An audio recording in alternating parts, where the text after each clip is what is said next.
For those of you that are here, thank you so much for attending today's class. I'm really excited to get into our content for today. It's 2 o'clock. I did want to reiterate that all of this is going to be recorded. So if you miss anything, don't worry. I will get this to you in your inbox on Monday with the slides and the recording. Before we go any further, I just wanted to also check in and see if you had any questions that were left over from the Tuesday's class. So if so, please go ahead and shoot those in now. And I would be happy to make sure those are queued up at the end. So yeah, we're going to do a Q&A at the end again, and I can work through all of your questions about virtual event planning then. Hey, Colleen, thanks for joining. Okay, so it's 2:01, so let's get started with today's class. So you are in the Ultimate Virtual Fundraising course 2.0, so new and improved. And in the second class, we're going to be really talking through virtual event logistics, so how you can actually run a top performing event. And so we're going to take a look at a few different angles and dive into the details. For those of you who are not familiar with me, although I think you all are at this point, my name is Candace. I'm the manager of content and education here at CauseVox, and I've been here for almost 6 years now, working with organizations to help them run their digital fundraising. So, we're gonna get started with our class for today. Class number 1 was on Tuesday. If you didn't get a chance, to take a look at that, the recording, I recommend doing so because that's going to really set the stage for our class today. Class 2, again, that's happening right now, and it's all about virtual event logistics. And then class number 3 is on Tuesday, April 13th at 2 p.m. Eastern, and we're going to talk about event marketing and kind of going over a recap of finalizing your event plans, as well as how to assess your success of your virtual fundraising event as well. Our 4th session is individually scheduled. You get me for a half an hour to really just sit down and talk about your virtual event plans, and we'll have a coaching session. So I'll review all of your plans so far and look for ways that you can optimize it so that you can raise even more. Again, you're gonna get all the slides and the recordings, that one-on-one consultation. You should already have the virtual event planning guide and calendar template. If not, I'm gonna paste that in the chat in just a moment. You also do get access to the CauseVox basic plan if you want it to run your virtual fundraiser for free. And then there's our example materials package, which I will send out on Monday. Okay, let's dive into class today. So we're going to be looking at 3 main things. So we're going to first talk about picking your software package, specifically looking at fundraising software. And number 2, we're going to go over event engagement and live stream best practices. And then number 3, we're going to go over how you can raise more through your virtual event. So just kind of going over a few suggestions that I have to help you basically take it up a notch and hopefully optimize your fundraising. All right, so deliverables is that you're going to get a whole from that template. You should be able to have each of these sections filled out. So here's just a look. There's the budget template. We went over a lot of, how you can budget basically for your event and estimate income. There's the toolkit. So this is something we're going to go over in more detail later. But that's for peer-to-peer fundraising if you are incorporating that into your event. You also get the event plan. This is a lot of what we're going to be looking at today. So highly recommend that this is what you pull up and focus on if you are trying to follow along and plug in those details. Also mapping out the agenda. That's a lot of what we'll do today as well. And then a lot of what we talked about on Tuesday should tie in with this just overall event plan. So just setting those dates, those times, and then basically what you're looking to do and clarifying what this event actually entails. So that all should have been covered last week or on Tuesday, and you should be able to fill in most, if not all of this by now. Okay, so just a quick recap. So we went over the anatomy of typical virtual events, and it does usually incorporate a few different things. So I want to make sure that we cover all of the moving pieces so that you can really streamline your virtual event. Um, so the first thing that we're going to be taking a look at today is actually that online fundraising campaign and building that into your virtual event. And then we're going to be talking about live streaming and best practices for that.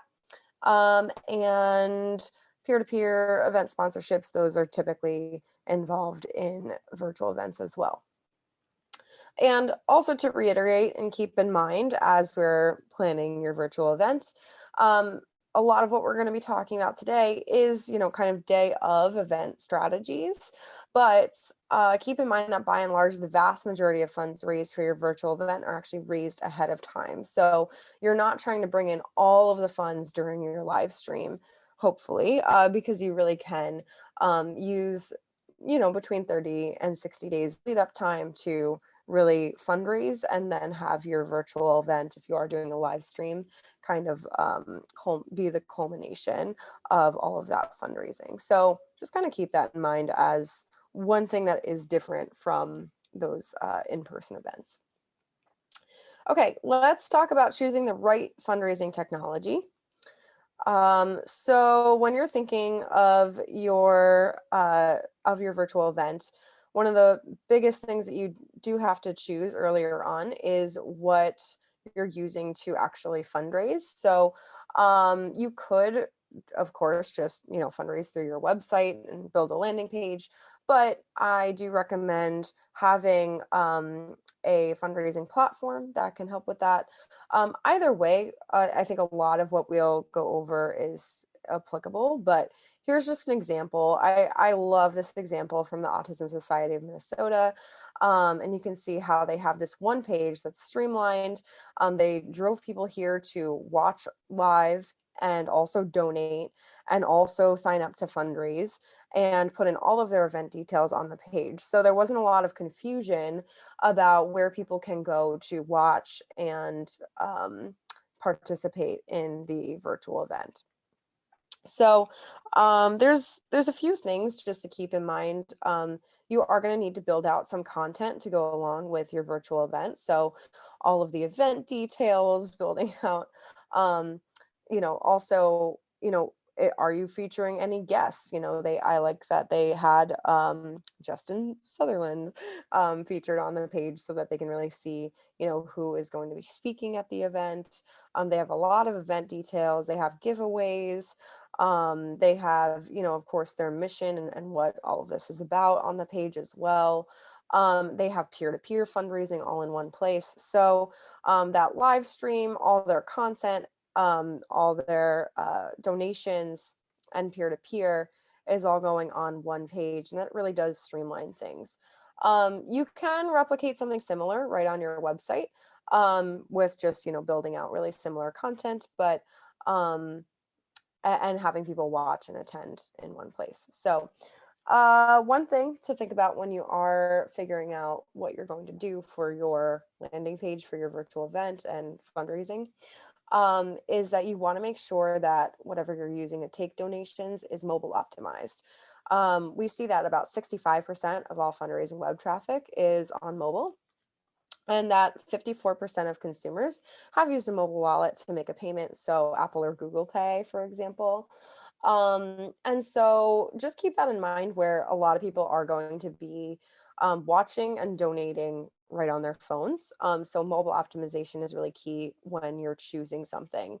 Um, of course, CauseVox, we try to have everything mobile optimized and streamlined, but also, especially, it doesn't matter what you use to take donations. You just want to make sure that it's easy for donors, participants, and also if you are doing peer-to-peer fundraising, that it's also really easy for them. So, especially on mobile. So, um, when you're looking at a virtual fundraising platform, whatever you choose, a few things to keep in mind as things on your checklist is that it's number one, easy for you to set up.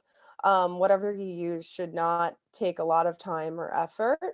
You don't want to, add more things to your plate by choosing something that's too complicated.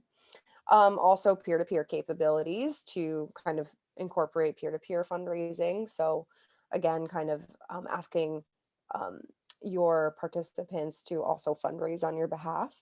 So, if that's part of your plan, of course, peer-to-peer is going to be on that checklist.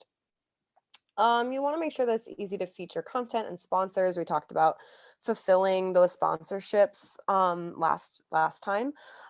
So when you do say, "Hey, we'll have your logo on the page," you should have an idea of how it can easily be placed on that page as well. Um, Easy to brand. So I like the Autism Society page. That's completely branded. I like the look and feel of it. It feels very much in line with the branding, even on their website. And has that event feel. I think when you're trying to create an event and have an experience, the page that you drive people to and the branding on that is really important. It really does work to create that overall vibe and kind of transition from, if you are moving something from in person to virtual, you can do a lot with branding the page and having graphics to really make the page feel like the event. Of course, if you are trying to generate revenue through ticket purchases, your platform should already also have ticket options available. um, I think taking custom questions is important. So if you're doing any prizes or just kind of want to get more information from your participants, you should be able to get all the info you need from your virtual event registrants, peer-to-peer fundraisers, etc. I think it's also really important to showcase your fundraising progress. So we talked a lot about goal setting. So goal setting isn't just important for you internally, it's also really important for your event participants because they want to be able to see how their funds are helping you reach your goal, and that progress actually is a huge driver in it's kind of works as social proof to help you increase donations. So showcasing progress, also of course incorporating any promo videos that you're doing or and or you're live streaming onto your site as well. And of course, it should be very, very easy to donate on any device. So if it's hard to donate, all of your work to make this awesome virtual event um, uh, I mean, I wouldn't say goes to waste exactly, but the more you can optimize the donation process, the more donations you're going to get through your event. So it should be as easy as possible. So speaking of donations and optimizing for that on the site, one of the things that I suggest doing is communicating impact on the page. 68% of donors agree that knowing how their donation makes an impact is important to their gift. So one of my favorite examples, and I show this time and time again, is having different levels of giving on the donation form itself that you're asking people to give on. And communicating impacts.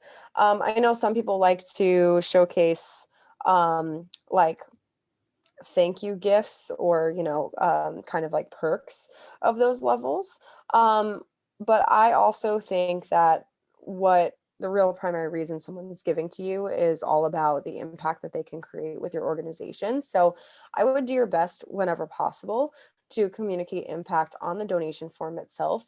It really does help to drive up average gift size and ultimately helps you get more donations. So when I have asked people between just a generic form without these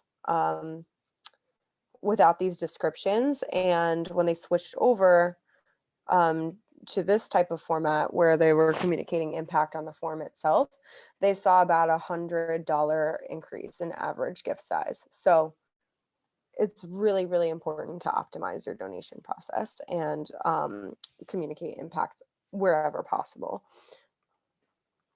So, creating a page for your virtual event should be easy, but there is quite a few things that you want to gather and have in mind when you do go to set up that page. So you actually make it easier for yourself as well. So I created this virtual event fundraising site checklist. So you should have all of these things ready or as much as possible before you start setting up your site so you can just get it done really quickly and seamlessly. So you're going to want to start gathering a lot of these materials and writing these materials as well. So of course, coming up with a title for your event, those fundraising goals and end dates that we talked about, and having those mapped out. Then also all the content and event info that you want on the page itself. If you're doing peer-to-peer, also prepping content for their pages so that you can have some defaulted content for them, so they don't have to write all of their own materials on their own page. They can just kind of work off of what you've already prepared for them. Sharing image and description, this kind of applies to when people do share on social media, which should be often, and making sure that you have like the right language and images in that link preview. So that's ready to go and share and perform really well across different platforms. Logo and branding colors, like you saw AUSM had on their page. So collecting all of your colors and logos so you're ready to go. I see oftentimes with these virtual events, if you're doing a live stream, there'll be like a 2-minute promo video. And then of course, like day of switching to the live stream link. Um, we're gonna get into the live streaming in a moment, but at the start, you should have 1 to 2 minute video, whether it's just pitching, really what you're fundraising for, or, giving a taste of what the event is going to look like. So start thinking about that 1 to 2 minute promo video sooner rather than later. Also, graphics for the site, I think it just really makes the site more engaging if you have like the event agenda, sponsor logos, and any other types of graphics on the site that make it easy to, read basically, because there's a lot of content. You want to make sure that it's digestible, and the more images and graphics you have, the better. Bank account details for processing. So you can set that up easily and start taking donations. Suggested giving levels to showcase impact. And then also the automatic email receipt. So whatever you use for people to give online, there should be automatic receipts. Make sure that you have all of the details ready to customize that receipt and make it up to tax deductible standards.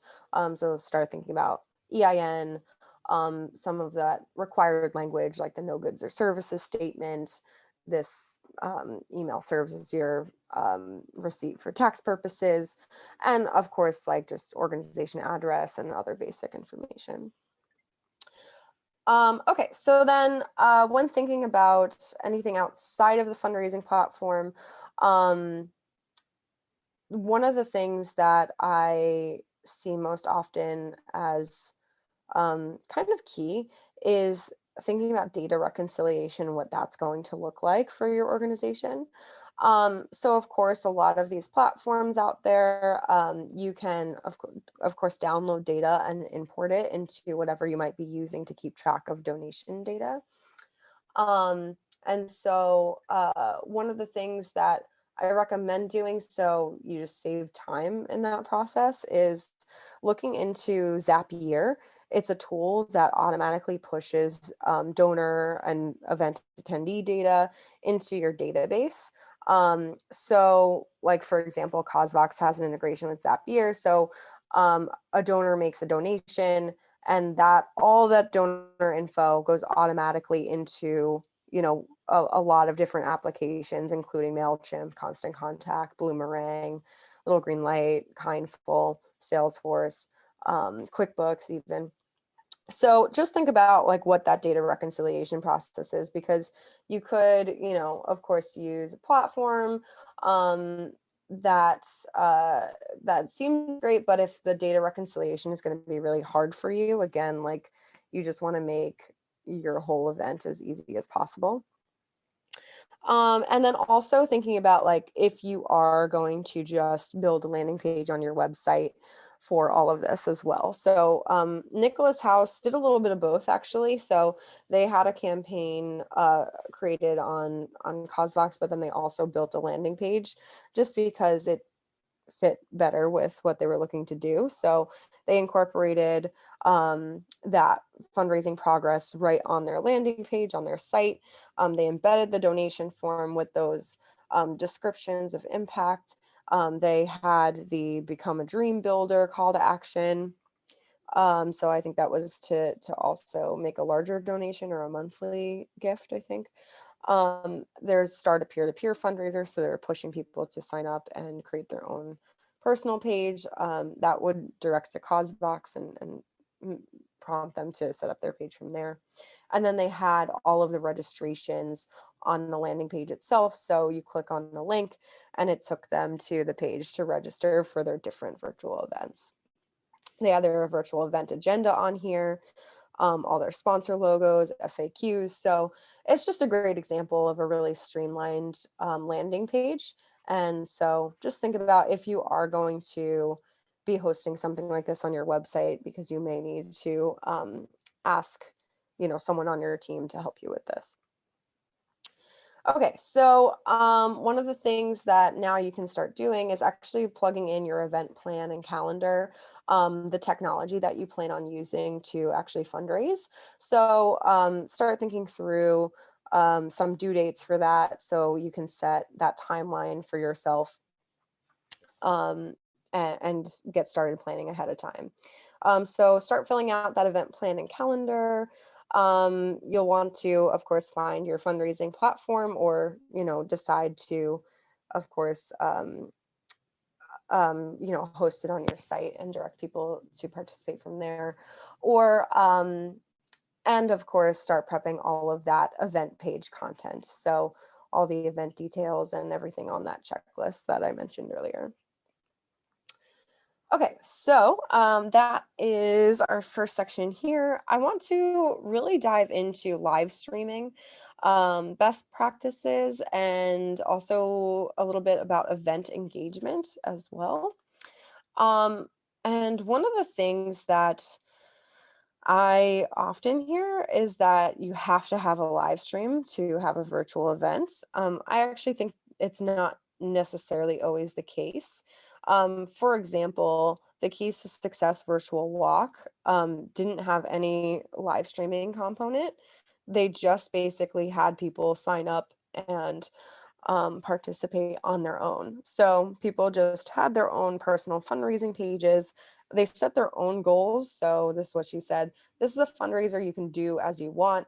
You don't have to follow any certain rules. You can decide if you want to run, you can hit the treadmill or, just walking around in your backyard. So she had a very um, uh, individual approach to it where there wasn't necessarily a live stream. So if you're doing an activity based challenge, you might not even need to do a live stream. So I've also seen plenty of virtual walkathons culminate with a live stream event. It's up to you. But also just like think outside of the box with these virtual events, because you don't always have to have a live stream, but many of them do, especially if it's a virtual gala style fundraiser. So, for example, Dorcas Ministries had this great virtual breakfast that they do on Thanksgiving weekend, and you can see that they created their live stream and broadcasted that day of. They incorporated it right on their fundraising site. And it was like about 23 minutes or 24 minutes of pre-recorded content. But you also can do different styles of virtual events, like the Autism Society of Minnesota, aside from their Brunch at Home campaign. They also did a puzzle competition, and it was really fun. They got people to participate over Zoom, and through like screen sharing, did these puzzles online, basically.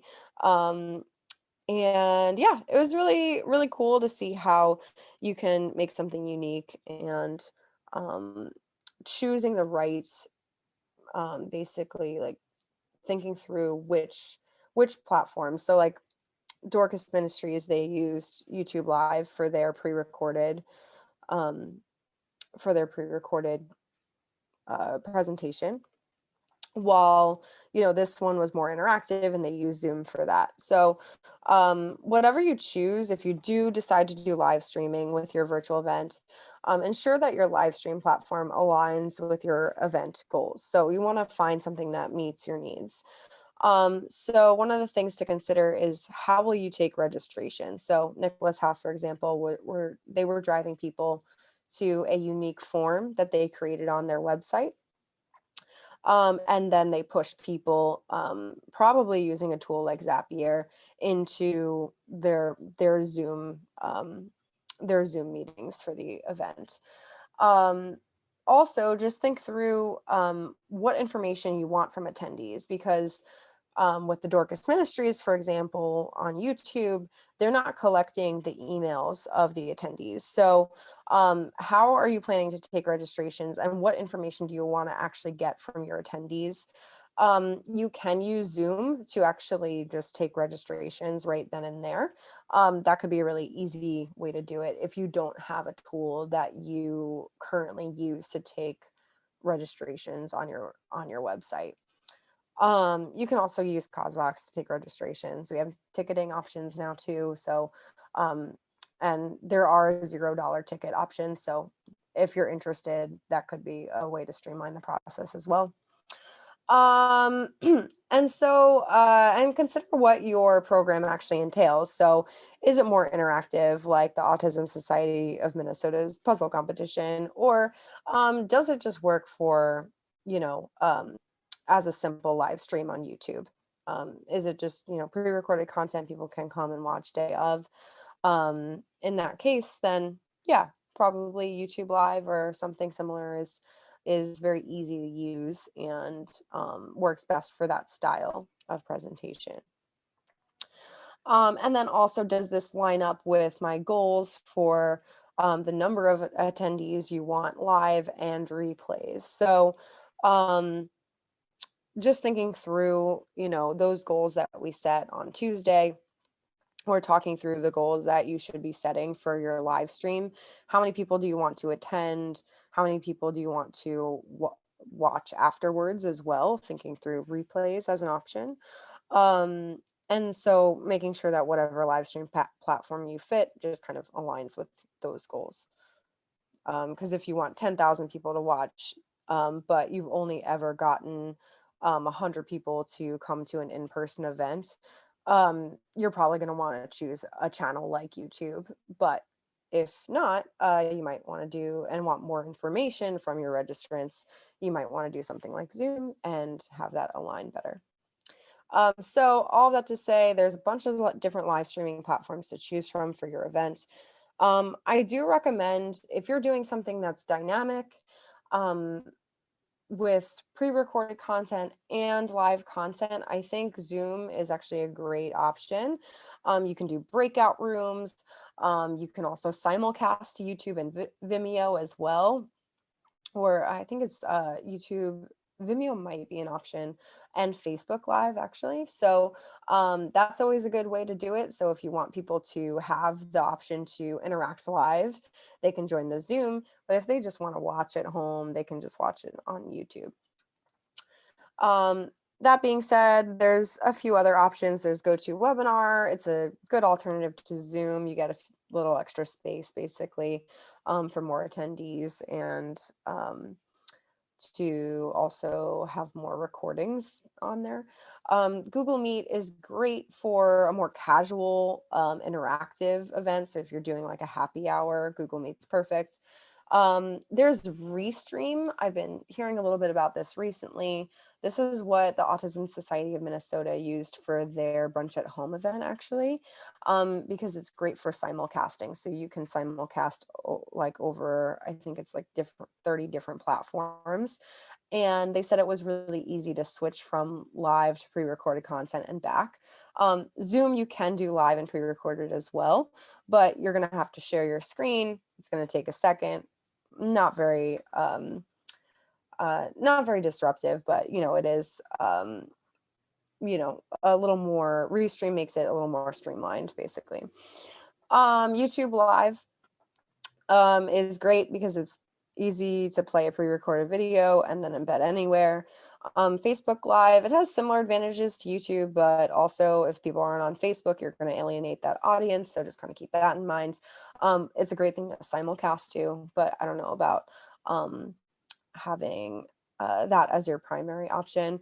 And then there's Vimeo live streaming. So one of the advantages I see there is that they're embeddable. They actually have a way for you to embed the chat on different pages. So if you want people to chat live, even on your landing page on your website, you can embed the chat from Vimeo. So I think that's kind of a cool feature. So if you do choose Zoom, I have a few recommendations for your live stream and your settings. I would, of course, make registration required so that you actually are collecting the email addresses of your attendees so that you can follow up with them afterwards. And, if they don't give then and there, still prompt them to give after. You can also, of course, actually take registrations through a customized form so that you're collecting all of the data from your registrants that you want, and import that into Zoom. So it's really easy to just like have a CSV file and then import all of those registrants right into Zoom. And then they'll get a notification with an invitation to attend live automatically. You can also use an integration through Zapier to basically automatically create those registrations in Zoom as well. So someone fills out the form, Zapier triggers that to basically automatically populate in Zoom. If you're using the Zoom page for registration, I would recommend branding it. It's a little bit bland otherwise. You can create an image on Canva to brand it is my recommendation, just to kind of make the page look more appealing and definitely just kind of in line with your branding for your event overall. I would definitely enable a practice session. It's always good to have, 15 minutes ahead of time at least to try out sharing, making sure that any speakers are on ahead of time and, audio and video is working. I like to do automatic reminders. You can do 1 day, 1 hour, or even 1 week before the event. So Zoom will send out those on your behalf, make it easy for you. You can set it to automatically record the webinar or live stream on the cloud, and then basically download that and upload it later. You can also, of course, simulcast to YouTube or Facebook if you want. If you're doing polls, I suggest that you preload those poll questions, just make it easier for you day of.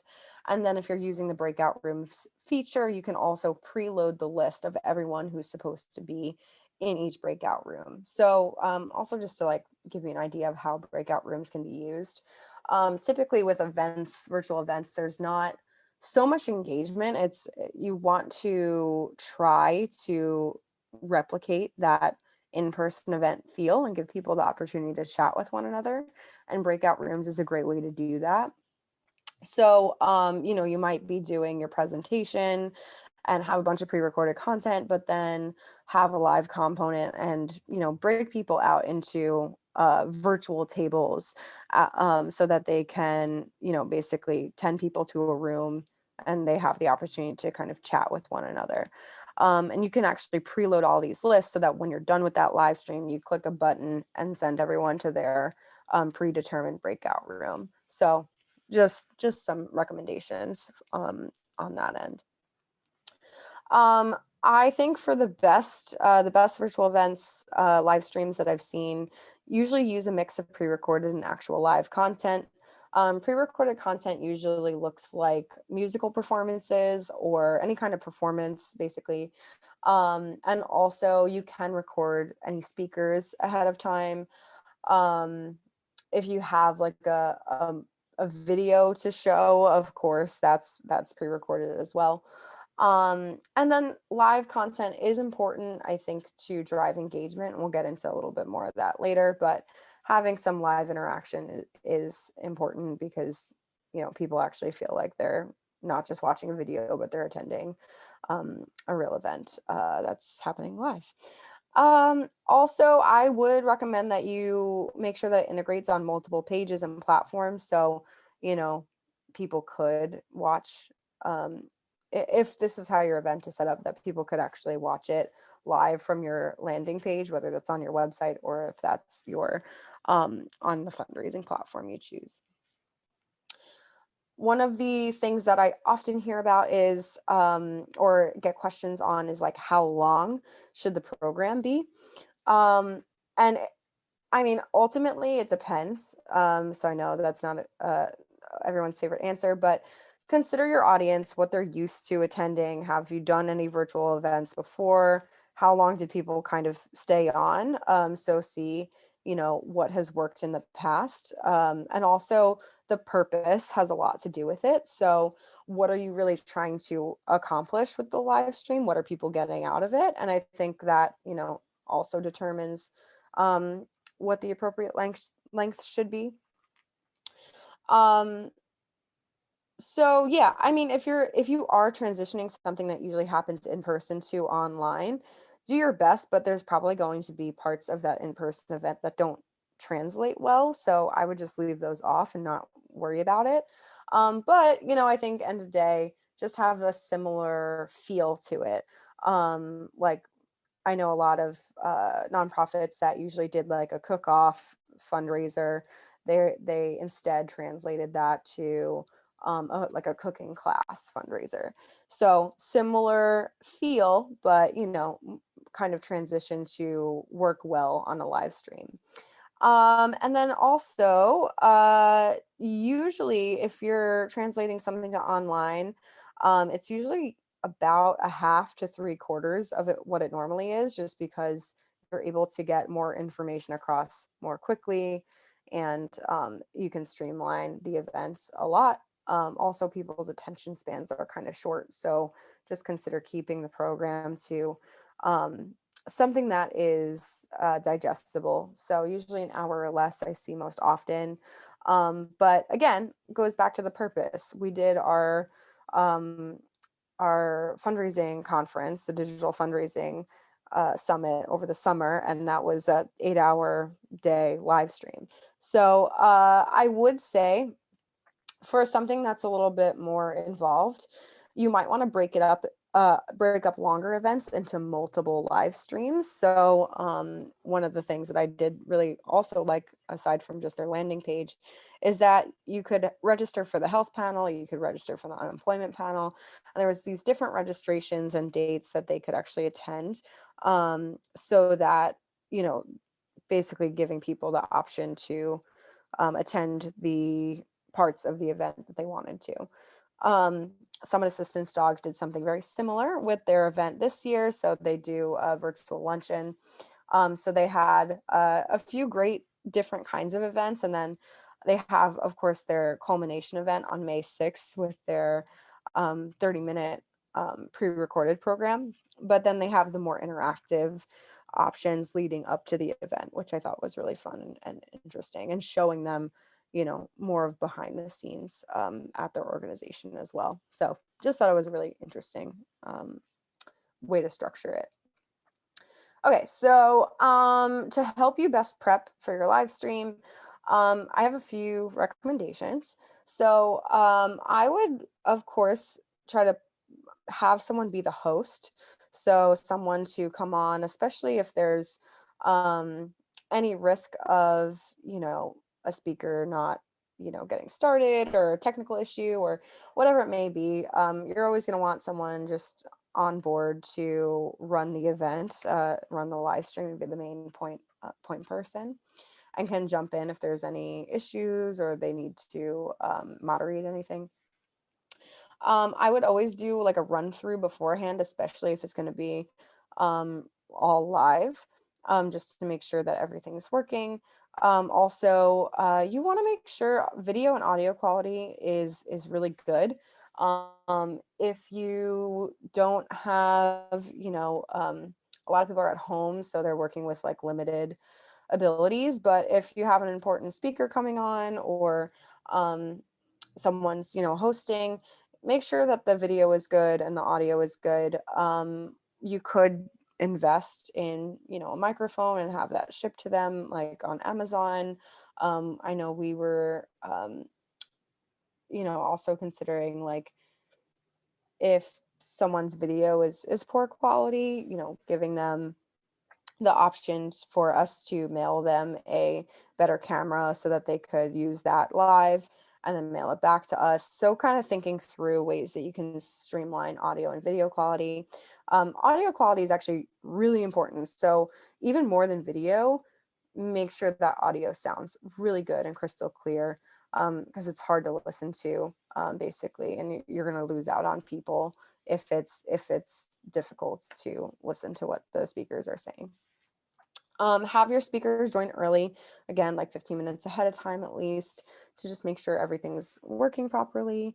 And yeah, I would also just recommend, like, have your contact info for your speakers, including like probably like um, their mobile number, or their cell phone number, so that if anything goes wrong, you can contact them during the event as well. Also, yeah, I kind of mentioned this earlier, but if something is too difficult or confusing to pull off during a live stream, I always recommend going the easy route. Just cut it out. Like, if it's not absolutely essential to showcasing your nonprofit to all of the attendees, I always think the simplest way is the best way. And also, one of the things just in general that you always want to do whenever you have an audience is have a focus on storytelling. So I would, try to think through any powerful stories in your community. So whether it's, you can have a beneficiary come on and tell their story, or you can have a volunteer tell their story, or even board members talking about why they're invested in the organization. All of these, like, storytelling types of approaches tend to do really well, and of course captivate the audience, and also focus on impact and, what your organization is achieving when you do reach your goals for this event. To drive high levels of engagement for your live stream, I have a few suggestions as well. The more engaged your audience is, just the more successful overall your live stream will be. You'll get more people interacting and attending, rewatching. All of this is really good. And overall, the more engaged your audience is, probably the more donations that are going to come in day of as well. So think through all the different ways and opportunities that you do have to engage your audience day of. So live chat is one of them, just having that chat open, and having engaging questions. So like for right now, I want to ask you all, is today's class helpful? I'd love to hear from you in the chat. And, hopefully I'll see that later on, and can engage with you further. But, ask questions, have people engage and put in their 2 cents basically on the live chat. Um, Breakout rooms are great. I kind of went over that. Polls are good too, just to get a sense of, how many people in the room have ever heard of our nonprofit before. Because, a lot of these virtual events, you're getting people that are brand new to your organization. And just so you can get a sense of who's in the audience. Q&A is always good, giving people the opportunity to actually ask questions and engage live. Prizes and giveaways keep people glued to the screen, and in my personal experience, it was something that we did throughout the summit, and people were like really invested in, those prizes and giveaways. So if you can get a couple of, items donated, or yeah, like basically have some giveaways to attendees, and say, hey, we're going to announce who gets the prize at the end. I always think that does keep people engaged. Shout out thank yous to donors, fundraisers throughout the event. One of the things that can work really well in encouraging people to give throughout the event is actually being like, oh, Joe just gave $50. Thank you so much. If you want to make a donation, you can make it using the link in the chat pane, for example. Also, of course, like featuring partners and sponsors during the live stream is also a good way to fulfill those sponsorships, and also kind of, yeah, make it fun and engaging too. There's that chat that I mentioned earlier that Vimeo allows you to actually embed on any site. This is just an example on CauseVox where we were able to embed the chat for them. And so people could watch the live stream and then actually engage in the chat right below it. And donate on the page, of course. Okay, so let's talk about best practices for fundraising through your live stream. So I get this question often as well, is like, how do we get people from our live stream to actually go and make a donation? So again, keep in mind that you're going to have your landing page or your fundraising platform site set up way ahead of time. It should be, about 6 weeks, I generally recommend, ahead of your event. And include that in your marketing emails ahead of time as well. So you want people to, of course, register or know or save the date for your virtual event, and open that up to donations ahead of time too. So like have them go ahead and donate leading up to the event, so that funds are raised ahead of time primarily. You want to definitely create those customized giving levels and have your live stream ask. So whatever call to actions, like throughout your event, you're going to want to probably schedule in at least 3 call to actions. So when you first come on, ask people to consider making a donation. In the middle, after a powerful, story, for example, have, another call to action, and then another call to action at the end at the least. So I recommend at least 3. And whatever your call to action is, so you should have a specific dollar amount in mind, or a specific few dollar amounts, and have that tie back to the donation page on your fundraising site as well. So donate $100 to help feed 10 kids, very specific, gets people to the site. And so what your ask on your live stream matches also the donation form that they're being told to donate through. I also recommend sharing your screen throughout the live stream with progress updates. So for example, some assistance dogs could go back and say, look, in the last 10 minutes, we've actually raised 10 grand. Let's see what we can do in the next 20 minutes. And just kind of have that sort of excitement building and showcase updates throughout the actual live stream. I would, of course, you want to show people where to go to actually donate. So I would, if they're not watching the live stream on your landing page or your fundraising site itself, let's say it's more interactive, everyone's in Zoom, include the links in the chat to donate.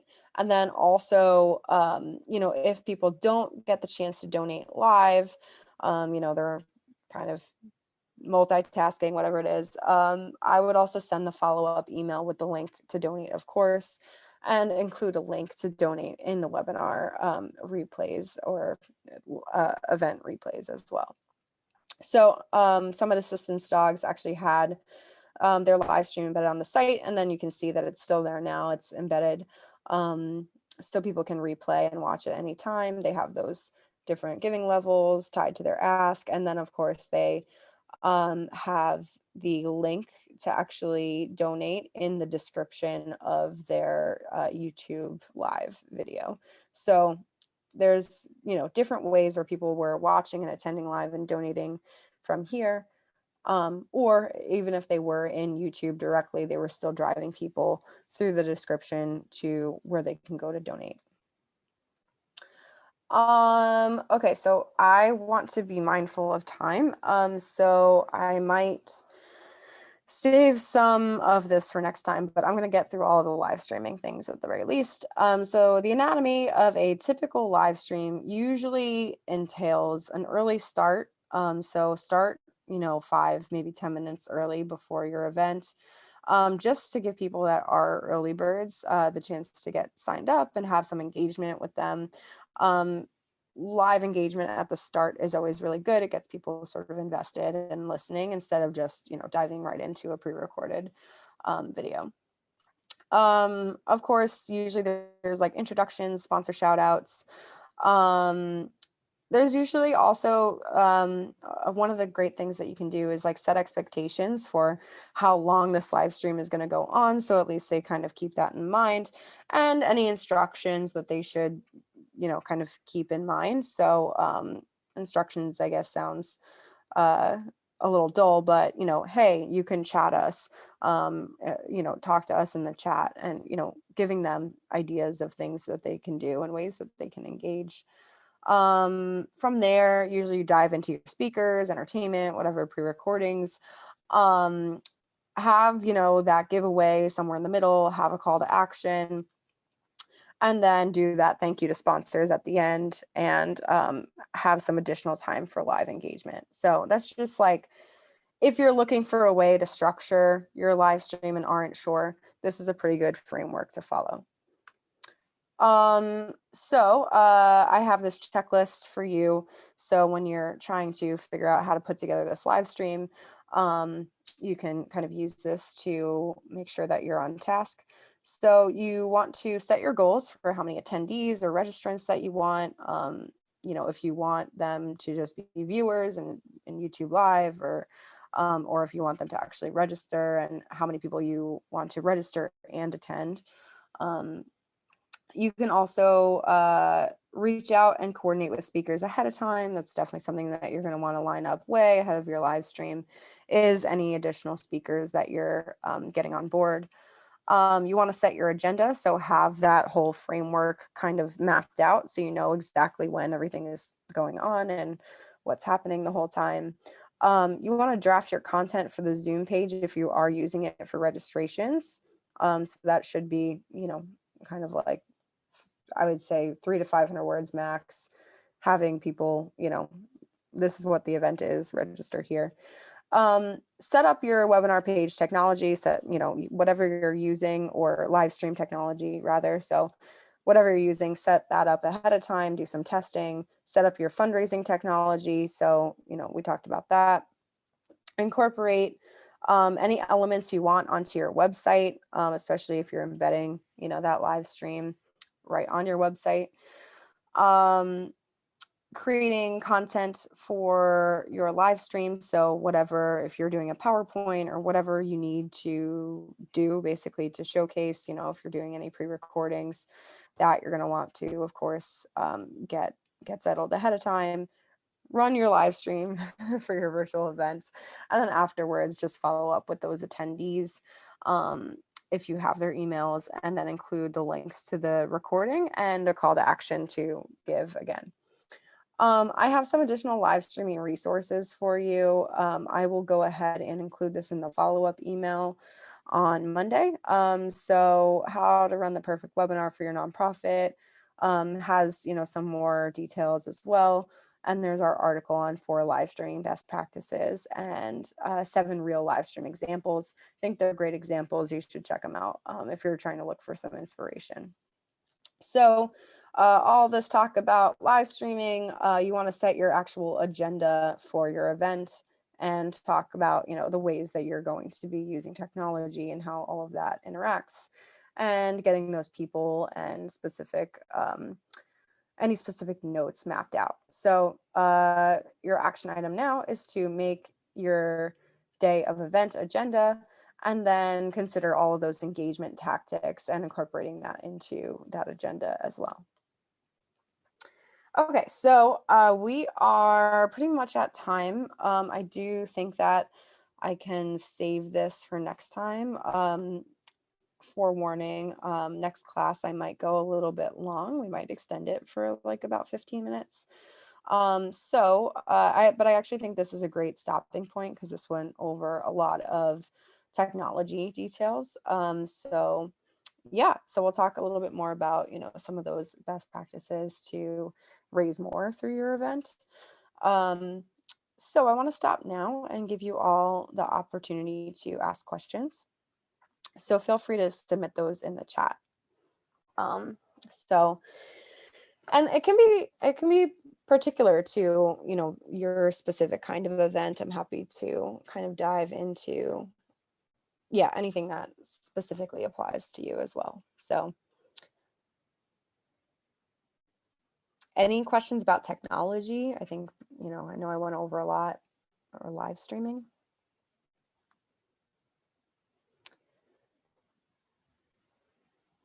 Mhm.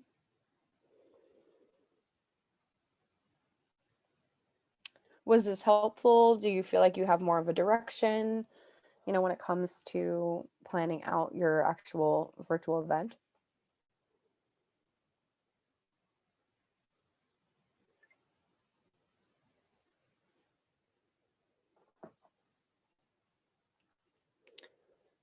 All right. Well, seems like I don't have any questions at the moment. Oh, oh, great. So Andrea says, yes, this is helpful. We've met with a graphic designer and we are on our way. So yeah, graphic design, I think, is a huge part of virtual events. Like, you want to make sure that everything looks nice. I think it's, a huge part of creating the look and feel of an experience that your participants have. So great. That's exciting. Also, like, I'm sure a lot of you already have heard of it, but Canva, for nonprofits. So they have like the free version of Canva for nonprofits, and it's really great because you're able to have some really nice, high quality looking graphics that are very easy to put together. We'll probably talk about this more next week as we get into more marketing as well. But I do recommend that you take a look at Canva if you're trying to create some nice graphics for your page. Awesome. Well, happy Friday, guys. Thank you so much for attending today. And if you have any more questions coming up, we can always, get to them during our next class as well. And you can always email me, and we have our one-on-one session coming up too. So that'll be great. All right. Well, thank you everyone again, and have a great rest of your day and an awesome weekend. All right. Bye.